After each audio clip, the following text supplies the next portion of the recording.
Omain, וידבר אדינוי אל מוישה ולאהרון לאמוי, זו ישחק הסתר שציוו אדינוי לאמוי דבר אל בני ישראל ויקרא לכו. Talmud adalah sebuah nama kitab yang terpenting bagi umat Yahudi. Bahkan kedudukannya jauh lebih penting dibanding Taurat yang dibawa Nabi Musa alaihissalam. Talmud bukan saja menjadi sumber dalam penetapan hukum agama, tapi juga menjadi ideologi dan prinsip-prinsip, serta arahan bagi penyusun kebijakan negara dan pemerintah Yahudi Israel. Dan juga Talmud sebagai pandangan hidup orang Yahudi pada umumnya. Itulah sebabnya mengapa negara Yahudi Israel disebut sebagai negara yang rasis, kaufinistik, teokratik, konservatif, dan dogmatik. Untuk dapat memahami sepak terjang negara Israel yang tampak arogan, keras kepala, dan tidak kenal kompromi ini, kita perlu memahami apa yang tertulis di dalam kitab Talmud, yang menjadi kitab paling mereka yakini sebagai kitab suci yang paling terpenting di antara kitab-kitab suci mereka. Keimanan orang Yahudi terhadap Talmud lebih tinggi, bahkan menyaingi kitab Perjanjian Lama, yang dikenal dengan nama Taurat. Taurat yang dibawa oleh Nabi Musa alaihissalam. Bukti tentang hal ini dapat ditemukan dalam Talmud Erubin 2b edisi Sonsino yang mengatakan kepada umat Yahudi, "Wahai anakku, hendaklah engkau lebih mengutamakan fatwa dari para ahli kitab daripada ayat-ayat Taurat." Para pendeta Talmud mengklaim sebagian dari isi kitab Talmud merupakan himpunan dari ajaran yang disampaikan oleh Nabi Musa secara lisan. Kemudian sampai dengan kedatangan Nabi Isa, kitab Talmud belum disusun secara tertulis seperti bentuknya sekarang. Nabi Isa mengutuk tradisi Misnah atau Talmud awal, termasuk mereka yang mengajarkannya, atau para pendeta Yahudi dan kaum Farisi. Karena seluruh dari isi kitab Talmud menyimpang, bahkan bertentangan dengan kitab Tauratnya Nabi Musa alaihissalam. Kaum Kristen, karena ketidakpahamannya, hingga sekarang menyangka Perjanjian Lama merupakan kitab tertinggi bagi agama Yahudi, padahal itu adalah sangkaan yang keliru. Para pendeta Farisi mengajarkan, mendoktrin dan berfatwa kalau ajaran dari Rabbi yang menulis Talmud ini kedudukannya lebih tinggi daripada wahyu yang datang langsung dari Tuhan. Bahkan hukum-hukum yang ada di dalam Talmud tingkatannya berada jauh di atas Taurat. Dan bahkan Talmud ini tidak mendukung isi yang ada di dalam Taurat. Artinya, isi dari kitab Talmud menyelisihi apa yang ada di dalam Tauratnya Nabi Musa alaihissalam. Seorang peneliti Yahudi, Hiam Maccoby, dalam bukunya Judaism on Trial, mengutip perkataan dari Rabbi Yehiel ben Joseph bahwa, tanpa Talmud, kita tidak akan mampu memahami ayat-ayat Taurat. Tuhan telah melimpahkan wewenang ini kepada mereka yang arif, karena tradisi merupakan suatu kebutuhan yang sama seperti kitab-kitab wahyu. Para arif itu membuat tafsiran mereka, dan mereka yang tidak pernah mempelajari Talmud tidak akan mungkin mampu memahami Taurat. Memang ada sebagian kelompok dari kalangan Yahudi yang menolak Talmud dan hanya berpegang teguh hanya kepada kitab Taurat Nabi Musa alaihissalam saja. Mereka ini disebut dengan golongan Karaiyah, kelompok yang sepanjang sejarahnya paling dibenci dan menjadi korban dizolimi oleh para pendeta Yahudi Ortodoks.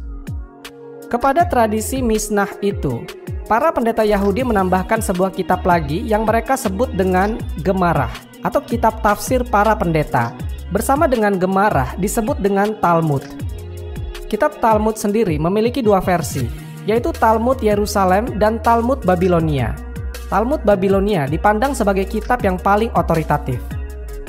Beberapa kutipan yang diangkat dari kitab Talmud dalam penjelasan ini merupakan dokumen asli yang tidak terbantahkan, dengan harapan dapat memberikan pencerahan kepada segenap umat manusia, khususnya kaum muslimin, bahwa Talmud mengajarkan tentang kesesatan dan rasisme yang penuh dengan kebencian, yang akhirnya menjadi kitab suci baik kaum Yahudi Ortodoks maupun Hasidiyah di seluruh dunia.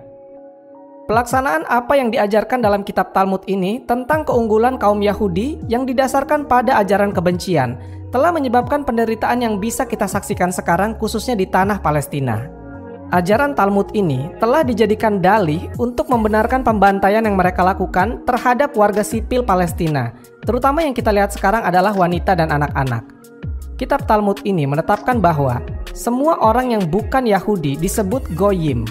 Goyim ini artinya sama dengan binatang, derajat mereka di bawah derajat manusia. Ras Yahudi adalah umat pilihan, satu-satunya ras yang mengklaim diri sebagai keturunan langsung dari Nabi Adam. Beberapa contoh isi ajaran Talmud. Erubin 2b. Barang siapa yang tidak taat kepada para rabbi, mereka akan dihukum dengan cara dijereng di dalam kotoran manusia yang mendidih di neraka. Mutkatan 14a. Bila mana seorang Yahudi tergoda untuk melakukan suatu kejahatan, maka hendaklah dia pergi ke suatu kota di mana dia tidak dikenal orang, dan lakukanlah kejahatan itu di sana. Menganiaya seorang Yahudi sama dengan menghujat Tuhan. Sanhedrin 58b. Jika seorang kafir menganiaya seorang Yahudi, maka orang kafir itu harus dibunuh. Dibenarkan menipu orang yang bukan Yahudi. Sanhedrin 57a. Seorang Yahudi tidak wajib membayar upah kepada orang kafir yang bekerja baginya. Orang Yahudi mempunyai kedudukan hukum yang lebih tinggi. Baba Kama 37b. Jika lembu seorang Yahudi melukai lembu kepunyaan orang Kanaan, tidak perlu ada ganti rugi. Tetapi, jika lembu orang Kanaan sampai melukai lembu kepunyaan orang Yahudi, maka orang itu harus membayar ganti rugi sepenuh-penuhnya. Orang Yahudi boleh mencuri barang milik non-Yahudi. Baba Mezia 24a. Jika seorang Yahudi menemukan barang hilang milik orang kafir, dia tidak wajib mengembalikan kepada pemiliknya. Sanhedrin 57a. Tuhan tidak akan mengampuni seorang Yahudi yang mengawinkan anak-anak perempuannya kepada seorang tua, atau memungut menantu bagi anak laki-lakinya yang masih bayi, atau mengembalikan barang hilang milik orang Cutea atau kafir. Orang Yahudi boleh merampok atau membunuh orang non-Yahudi. Sanhedrin 57a. Jika seorang Yahudi membunuh seorang Cutea, tidak ada hukuman mati.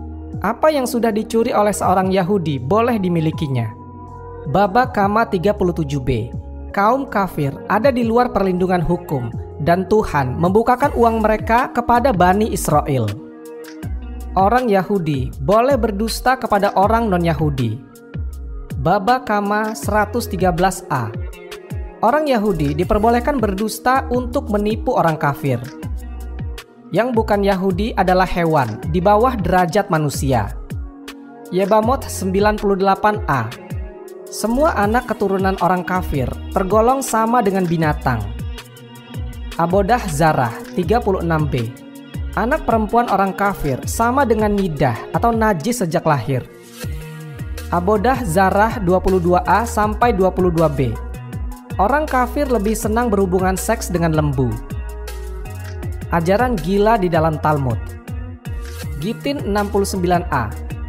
Untuk menyembuhkan tubuh, ambil debu yang berada di bawah bayang-bayang jamban, dicampur dengan madu lalu dimakan. Sabat 41a. Hukum yang mengatur keperluan bagaimana kencing dengan cara yang suci telah ditentukan. Yebamot 63a. Adam telah bersetubuh dengan semua binatang ketika dia berada di sorga. Yebamot 63a. Menjadi petani adalah pekerjaan yang paling hina. Sanhedrin 55b.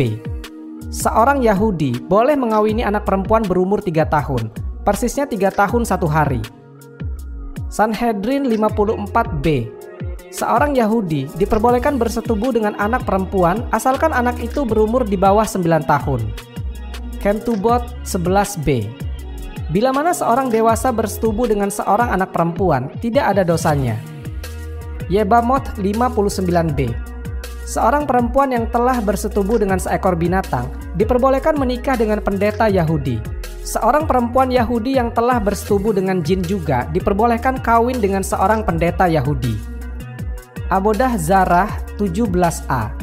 Buktikan bila mana ada pelacur seorang pun di muka bumi ini yang belum pernah disetubuhi oleh pendeta Talmud Eleazar. Hagigah 27a.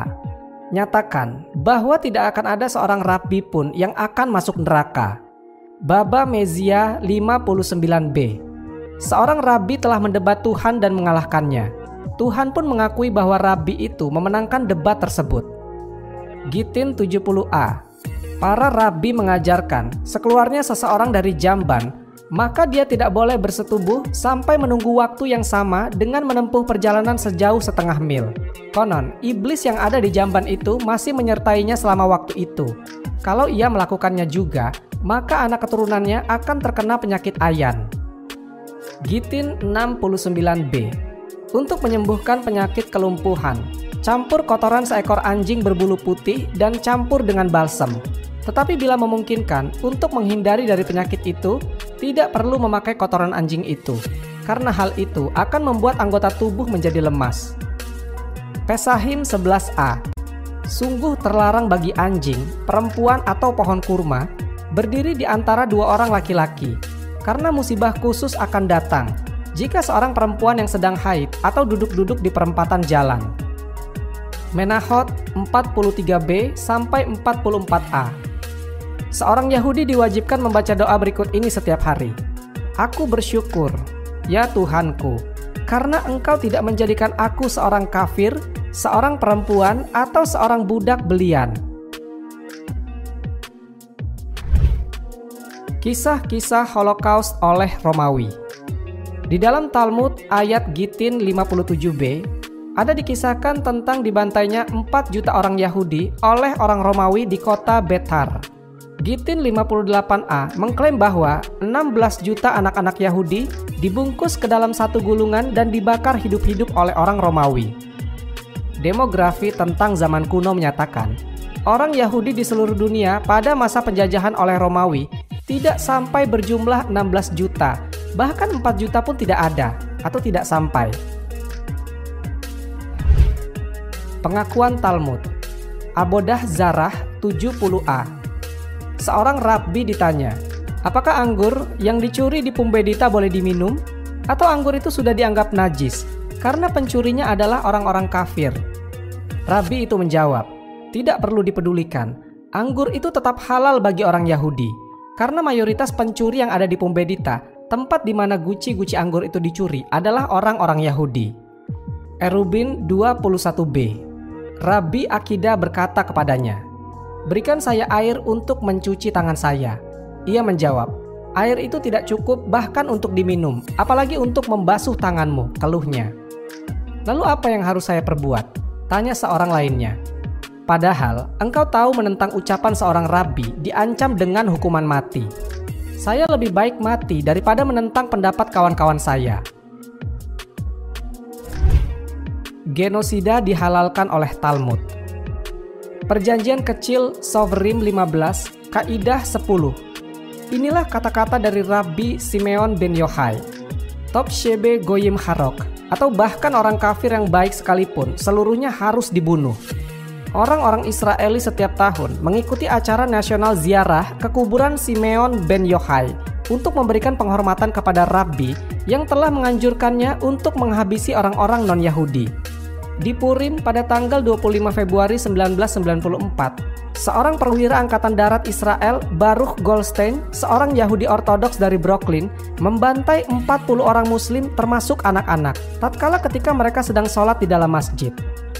Goldstein adalah pengikut mendiang Rabbi Meir Kahane, yang menyatakan kepada kantor berita CBS News bahwa ajaran yang dianutnya mengatakan orang-orang Arab itu tidak lebih daripada anjing, sesuai ajaran Talmud. Ehud Sprinzak, seorang profesor di Universitas Yerusalem, menjelaskan tentang falsafah Kahane dan Goldstein. Mereka percaya adalah telah menjadi iroda Tuhan, bahwa mereka diwajibkan untuk melakukan kekerasan terhadap Goyim, sebuah istilah Yahudi untuk orang-orang non-Yahudi.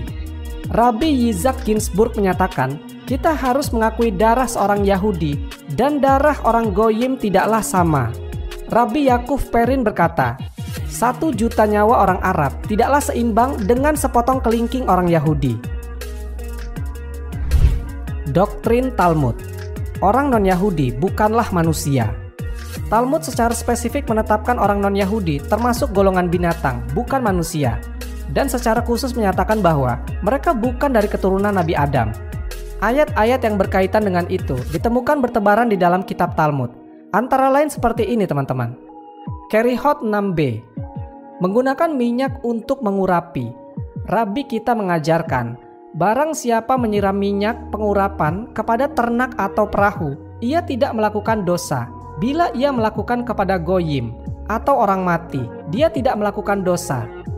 Hukum yang berhubungan dengan ternak dan perahu adalah benar, karena telah tertulis, terhadap tubuh manusia tidak boleh disiramkan, karena ternak dan perahu bukan manusia. Juga dalam hubungan dengan yang meninggal, sepatutnya ia dikucilkan, karena setelah meninggal, ia menjadi bangkai dan bukan manusia lagi. Tetapi mengapa terhadap goyim juga dikucilkan? Apakah mereka tidak termasuk kategori manusia? Tidak, karena telah tertulis, wahai domba-dombaku, domba-domba di padang gembalaanku adalah manusia. Engkau disebut manusia, tetapi goyim tidak disebut sebagai manusia. Pada ayat-ayat terdahulu, para rabi membahas hukum Talmud yang melarang memberikan minyak suci bagi manusia.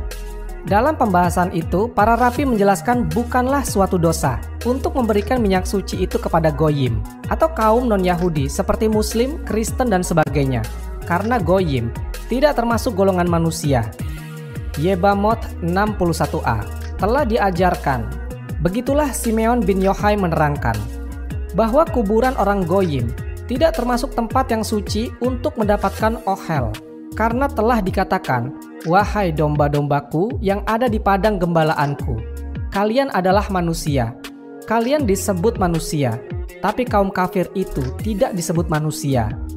Hukum Talmud menerangkan bahwa seorang Yahudi yang menyentuh bangkai manusia atau kuburan Yahudi menyebabkan ia ternajisi. Tetapi hukum Talmud mengajarkan sebaliknya. Jika seorang Yahudi menyentuh kuburan orang goyim, hal itu membuat ia tetap suci, karena orang goyim tidak termasuk golongan manusia. Baba Mezia 114b. Dia berkata kepadanya, apakah engkau bukan pendeta? Mengapa engkau berdiri di atas kuburan? Ia menjawab, apakah guru belum mempelajari hukum tentang kesucian? Karena telah diajarkan. Simeon bin Yohai berkata, kuburan kaum goyim tidak menajisi, karena telah tertulis, wahai gembalaanku, gembalaan di padang rumputku adalah manusia. Dan ia berdiri di atas kuburan kaum goyim. Mengingat pembuktian berdasarkan Nas Taurat, disebut sampai berulang kali pada ketiga ayat-ayat Talmud di atas. Padahal dalam kenyataannya, Taurat tidak pernah menyebutkan bahwa hanya orang Yahudi saja yang termasuk golongan manusia. Para Hasyom, Talmud sangat menekankan kekonyolan ajaran mereka tentang kaum goyim. Hal itu merupakan bukti bahwa mereka sebenarnya adalah rasis dan ideolog anti kaum non-Yahudi yang dalam kebuntuan nalarnya telah mendistorsikan ayat-ayat Taurat dalam rangka membenarkan kesesatan mereka.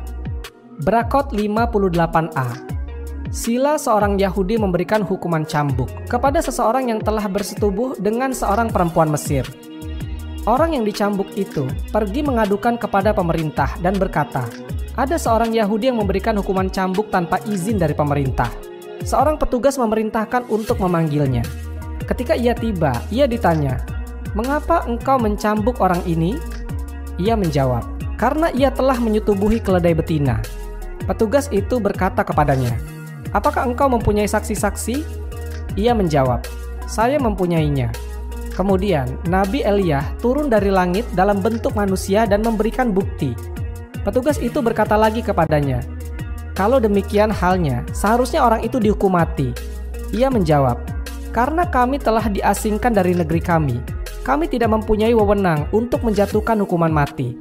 Lakukanlah terhadapnya sesuai kehendak kalian.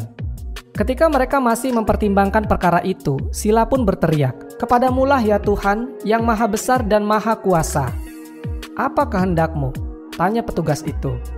Ia menjawab, apa yang kukatakan ialah, terpujilah yang maha pengasih yang telah menciptakan segala sesuatunya dari tanah, serupa dengan yang di surga, dan telah memberikan kepadamu sekalian tempat tinggal dan membuat kalian mencintai keadilan.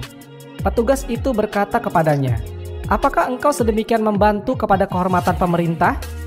Petugas itu memberi Sila sebuah tongkat dan berkata padanya, engkau boleh menjadi hakim. Tatkala petugas itu telah pergi, orang-orang yang ada di sana berkata kepadanya, apakah yang maha pengasih membuat mukjizat bagi kaum pendusta? Ia menjawab mereka disebut keledai, karena telah tertulis, daging mereka adalah daging keledai. Ia memperhatikan orang-orang itu, akan memberitahukan petugas-petugas itu bahwa ia telah menyebut mereka sebagai keledai. Maka ia berkata, orang itu adalah penuntut hukum, dan Taurat telah mengatakan, jika seseorang datang untuk membunuhmu, bangkitlah segera dan bunuh dia lebih dahulu. Begitulah tongkat yang diberikan kepadanya itu dipukulkannya kepada terdakwa dan membunuhnya. Kemudian ia berkata, karena sebuah mukjizat telah terjadi melalui ayat ini, maka aku melaksanakannya. Bagian ini terpaksa diutarakan agak panjang, tetapi agaknya terpaksa dikutip seluruhnya untuk memperlihatkan bagaimana kezaliman kaum Yahudi. Sebagai tambahan bahwa Nabi Elia sampai perlu turun dari sorga ke bumi untuk menipu mahkamah kaum Goyim. Di sini Talmud mengajarkan bahwa kaum Goyim pada dasarnya adalah binatang. Sehingga karena itu, Rabi Silah dan Nabi Elia sama sekali tidaklah dapat disebut telah berdusta atau telah membuat dosa. Kisah itu menjelaskan bahwa sekiranya seseorang mengungkapkan ajaran Talmud, pandangan tentang kaum Goyim sama dengan keledai, maka ia harus menerima hukuman mati. Karena mengungkapkan hal itu akan membuat kaum Goyim murka dan akan menindas agama Yahudi. Kutipan Talmud dari kitab Eskiel ini merupakan nas bukti sangat penting. Karena ayat itu menyatakan bahwa kaum Goyim itu termasuk golongan binatang atau keledai. Ayat dari kitab Yeskiel pada kitab Perjanjian Lama telah diubah dengan hanya mengatakan bahwa orang Mesir memiliki kemaluan yang besar. Hal ini tidak membuktikan atau menegaskan secara eksplisit bahwa orang Mesir yang dirujuk oleh Taurat sama dengan binatang. Dalam hal ini, Talmud memalsukan Taurat dengan cara mendistorsi tafsir. Beberapa ayat Talmud yang lain yang mengaitkannya dengan kitab Yeskiel yang memperlihatkan watak rasis orang Yahudi ditemukan dalam kitab Arakin 19b, Berakot 25b, Nidah 45a, Sabat 150a, dan Yebamot 98a. Lagi pula nas asli Sanhedrin 37a hanya mengaitkannya dengan persetujuan Tuhan untuk penyelamatan kaum Yahudi saja.